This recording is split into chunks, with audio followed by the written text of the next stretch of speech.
Muy bien, vamos adelante con capítulo 1. Y quiero iniciar esta sección con una lectura de los versículos. Vamos a leer capítulo 1, 12 al 14. Dice lo siguiente. Entonces regresaron a Jerusalén desde el monte llamado de los Olivos, situado aproximadamente 1 kilómetro de la ciudad. Cuando llegaron, subieron al lugar donde se alojaban.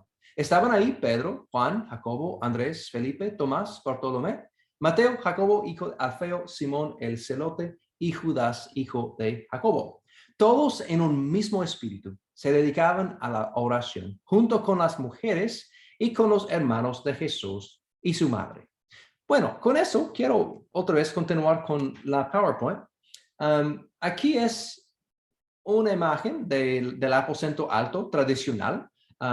Y esos de afuera, en esta porción aquí arriba, es donde estaban tradicionalmente. Aquí es una imagen de adentro. Es el mismo probablemente que estaba usado por Jesús en el día en que él instituyó la cena del Señor y las otras cosas que se menciona el aposento alto. Aquí está de fuera y realmente muy probablemente es parte de la casa que va a mencionar más adelante en capítulo 12, que perteneció a Marcos y su familia. Entonces eso está todo conectado en ambos, la parte de abajo, también el aposento alto, la parte superior. Bueno, un par de cosas mencionadas ahí. Primeramente, aquí tenemos la lista de los apóstoles. Y tenemos aquí la lista de los 11, porque ya Judas no es parte. Y debes comparar las listas con los otros evangelios. Por ejemplo, en Mateo 10, Marcos 3 y Lucas 6, tiene también listas parecidas. Son casi idénticas. Tal vez hay, todo es igual entre Tadeo y Judas, hijo de Jacobo. Y muchos piensan que ese es el mismo. Así puedes investigar más sobre las listas especiales, específicas. Pero aquí tenemos por lo menos la primera vez que se mencionan todos los apóstoles, lo cual es importante porque el libro es los hechos de los apóstoles. Interesantemente, cuando sigues leyendo en el libro, los apóstoles aparecen aquí en capítulo 2 y más adelante en capítulo 8 y también en 9 y finalmente, realmente en el concilio. Si haces una búsqueda, por ejemplo, en el libro de Hechos, verás que la palabra apóstol, o realmente plural, en referencia a todo el grupo, ocurre hasta capítulo 16, versículo 4. Y eso realmente está en referencia a cuando los apóstoles habían reunido para el concilio en capítulo 15 y después no se menciona. Tal vez eso indica que desde el capítulo 15, el concilio y adelante, los apóstoles empezaron de ir realmente y viajar a otras partes del mundo. En mi opinión, es lo que sucedió. Obviamente, algunos habían ya ido en ciertas partes, pero como grupo se quedaron hasta capítulo 16, entrando y saliendo tal vez. No sabemos, pero eso es por lo menos lo que tenemos en la información disponible. Los otros que están ahí, vamos a ver que menciona también, no está en la PowerPoint, pero menciona las mujeres y también María. Si quieres consultar Lucas capítulo 8, menciona que había una serie de damas que estaban apoyando a Jesús con su ministerio, ayudándole con dinero para que él pudiera continuar con su ministerio. Y seguramente se refiere al mismo grupo de individuos. María también, la madre de Jesús, es mencionada aquí específicamente, pero también menciona sus hermanos. Entonces, los hermanos de Jesús. Y frecuentemente dependiendo de tu trasfondo eclesiástico, va a variar cómo interpretamos esta frase. Entonces, voy a dar las tres perspectivas más comunes que existen. Uno es de parte de Eliana, en que los hermanos refiere a los hijos de María y José, quienes nacieron después de Jesús, obviamente porque Jesús es el primero de ellos, porque obviamente María fue virgen en ese momento, pero que ellos después tenían otros hijos como cualquier pareja típica en el mundo antiguo. La segunda idea viene de otro Epifanio de Salamina, y él enseñó que los hermanos, entre comillas, fueron los hijos de José, pero no fueron hijos de María. Esta vista sugiere que José se había casado antes y tenían hijos con esta primera esposa, pero después de tiempo esa esposa se murió y él se casó por segunda vez con María, pero ellos nunca tenían hijos. Eso es otra teoría. Número 3, que de Jerónimo, él también dijo que la palabra hermanos no significa hermanos carnales físicamente, como típicamente usamos el término, sino primos o tal vez simplemente un familiar. Y así ha sido la forma que se tratan esa frase. Y obviamente había razones por llegar a esas otras alternativas y no considerarlos hermanos como se piensan típicamente. Y tiene que ver con la importancia de que María se quedó virgen perpetuamente, es decir, que ella nunca tenía relaciones con José. En los siglos tercero al siglo cuarto había esa creencia creciendo en la Iglesia Católica. Y por esa razón vemos esas fechas de 380, 385, porque estaban luchando con esa idea, con la idea que María se quedó virgen para siempre. Y eso es parte del debate. En mi opinión humilde, cuando nosotros leímos Mateo capítulo 13 y Marcos 3, yo tiendo a pensar que cuando habla de los hermanos, son hermanos, porque en el contexto de Mateo 13 dice que no son sus hermanos y hermanas entre nosotros, y usan esa frase en relación con personas que serían hermanos, como nosotros llamamos típicamente. También en Mateo capítulo 1, versículo 25, no está en la lista aquí, pero en Mateo 1, 25, vamos a leerlo. Creo que vale la pena mirarlo rápidamente.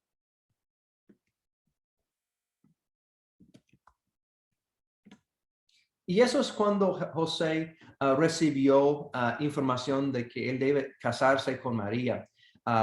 Y dice, cuando José se despertó, hizo lo que el ángel del Señor le había mandado y recibió a María como por su esposa. Pero no tuvo relaciones conyugales con ella hasta que dio luz a un hijo, a quien le puso por nombre Jesús. Bueno, leyendo eso, simplemente parece que que no tenía relaciones hasta que se dio luz. Entonces, eso significa, yo creo implícitamente, que después sí, como cualquier otra pareja del mundo típico. Y por esa razón, creo que en el texto de Mateo 1 indica que ellos sí tenían relaciones conyugales después del nacimiento de Jesús, y ellos tenían hijos como cualquier otros, y ellos son los hermanos o medio hermanos, obviamente, de Jesús, porque realmente el padre de Jesús no es José, sino el Espíritu Santo, como sabemos de la historia. Entonces, mi opinión coincide con esta primera opción de Elvidiana, pero puedes investigar más profundamente sobre el tema. Lo que sí sabemos es que sus hermanos llegaron a ser parte de la iglesia. Algo interesante, porque si regresas en los evangelios, ellos tenían ciertas dudas. Hay evidencia que ellos no fueron creyentes mientras que Jesús andaba en la tierra. Puedes consultar Juan capítulo 7, también Marcos capítulo 2, por ejemplo.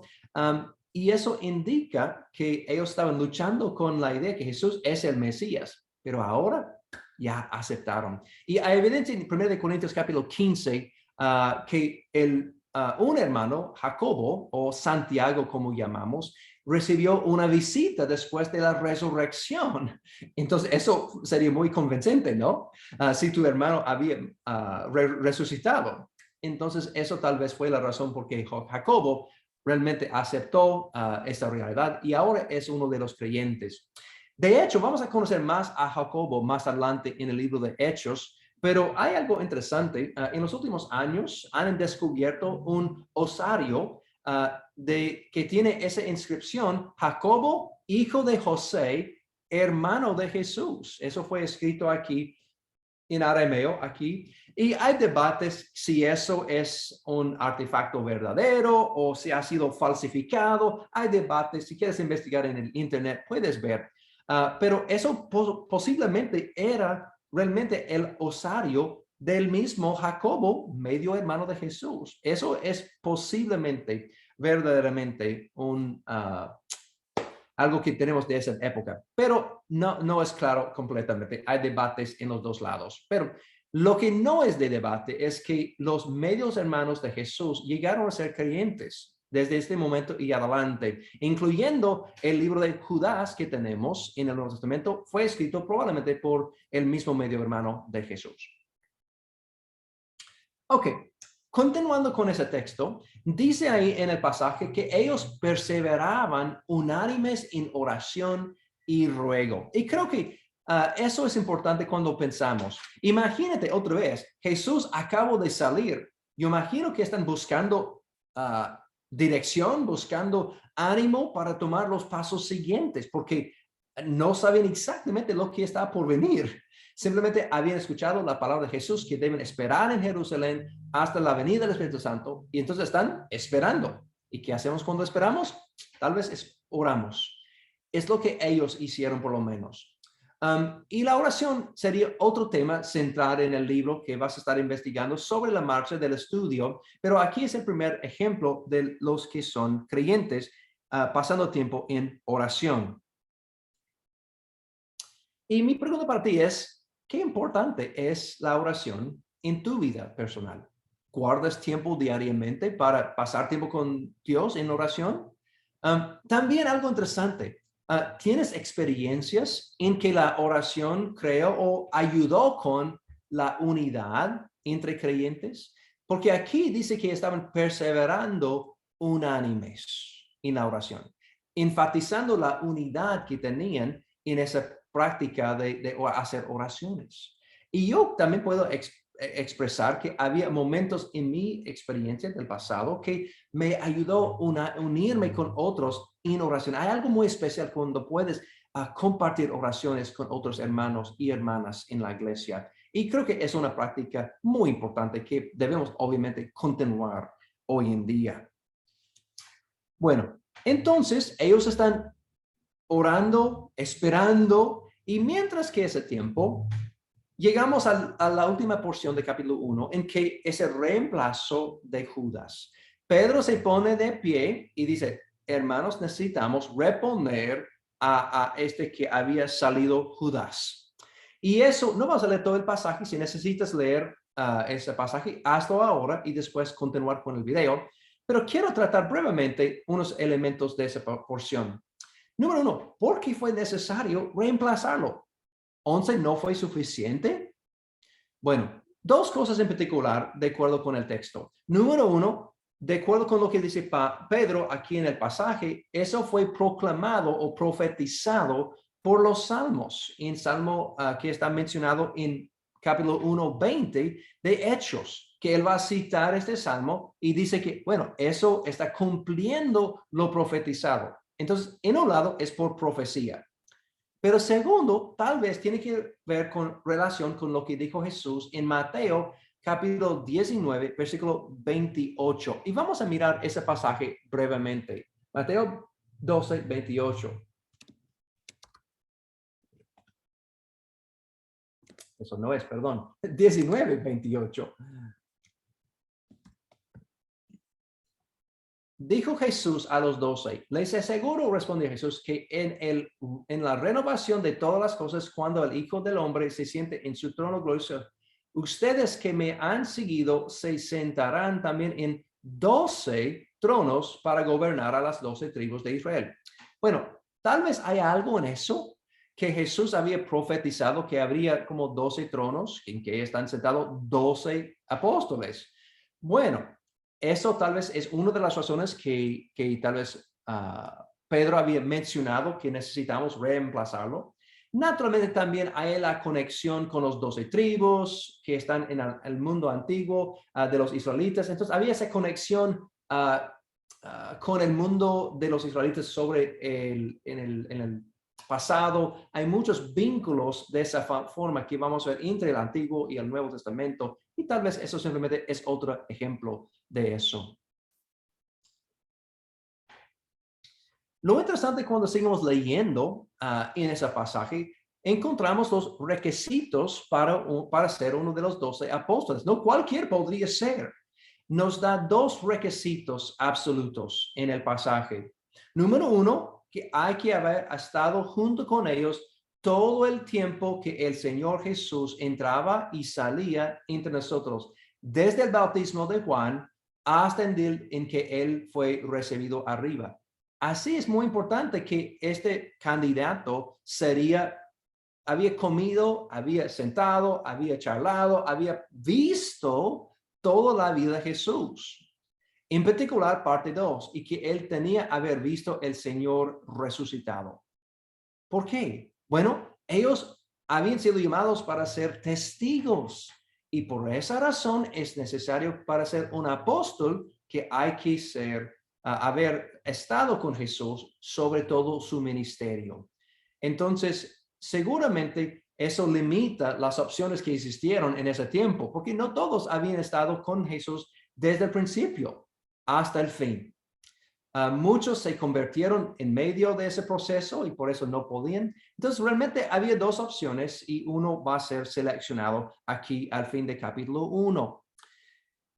Entonces, la pregunta entra en ¿cuántos hoy pueden ser apóstoles? Entonces, ¿es posible que tú y yo somos apóstoles? Bueno, interesantemente, dos cosas sobre ese tema. Número uno, de acuerdo con esos requisitos, no es posible ser uno de los 12 apóstoles. Eso ya, este tiempo ya es cerrado, obviamente.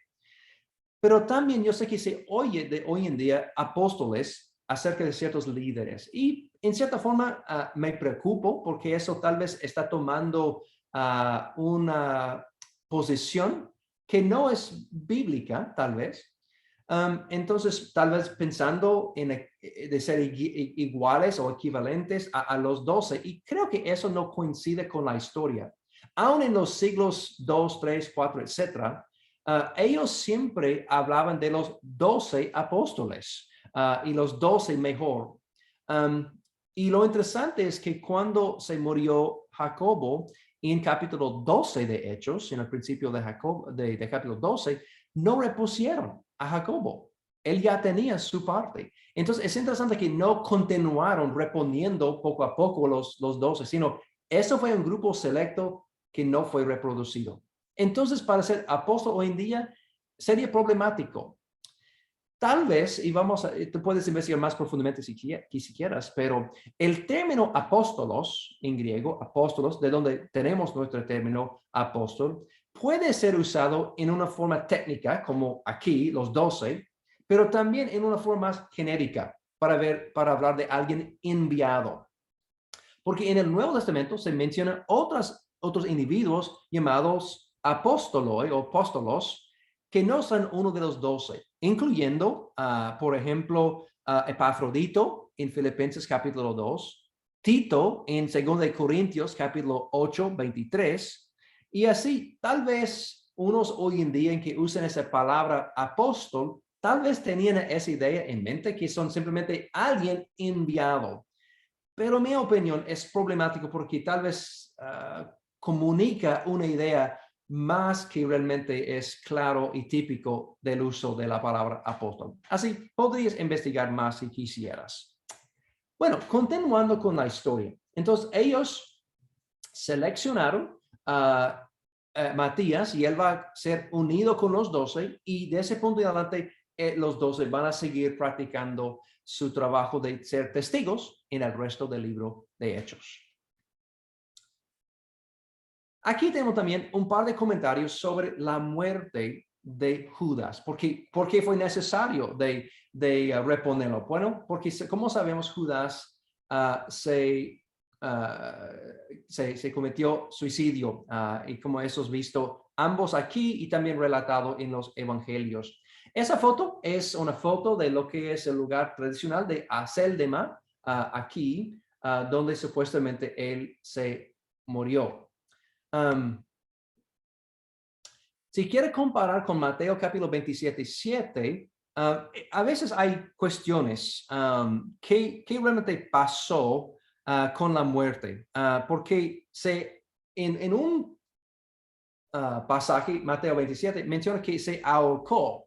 Y en otro pasaje se menciona que sus entrañas derramaron o fueron derramados. ¿Qué pasó? ¿Cuál, un lado o el otro? Bueno, teólogos por muchos siglos, desde el periodo del segundo o tercer siglo después de Cristo, han luchado con eso. San Agustín en su tiempo dijo que probablemente lo que pasó es que él realmente se ahorcó primero y después de unos días sus entrañas derramaron sobre la tierra después. Así probablemente eso es lo que ocurrió prácticamente. Así podemos armonizar lo que pasó con Mateo con lo que había pasado aquí en Hechos. Bueno, concluyendo capítulo 1, como mencioné, al fin del capítulo, ellos van a seleccionar Matías entre las dos opciones y él es añadido a los 11. Y en este caso usaron suertes para hacer esa decisión. No sé si el uso de suertes es común en tu mundo. Yo no típicamente uso suertes para hacer mis decisiones, pero puedes consultar Proverbios capítulo 16, 30, 33, también entre otros pasajes del Antiguo Testamento, en que ellos en ciertas formas usaban suertes. Tal vez en este caso había dos candidatos iguales, que los dos son excelentes opciones y no sabían qué hacer. Entonces ellos oraron a Dios y pidieron, Dios, nosotros no sabemos, tú necesitas seleccionar y tal vez Dios podría usar suertes en tal caso para seleccionar. Cuando hay dos opciones buenas, no es entre bueno y malo y pecado o lo que es justo, eso no cuenta, ya sabemos qué hacer, ¿no? Pero cuando hay dos opciones iguales, tal vez eso es una oportunidad de usar suertes. No sé, puedes investigar más sobre los suertes en estudios del texto bíblico. Bueno, amigo, realmente así terminamos el capítulo 1 y vamos a estar reuniéndonos en la próxima clase para realmente iniciar con un momento muy interesante en la historia de la iglesia, el día de Pentecostés, en que Dios va a derramar sobre sus apóstoles y los creyentes su Espíritu Santo. Y así va a ser un estudio muy interesante. Entonces te invito a la próxima clase. El Señor te bendiga.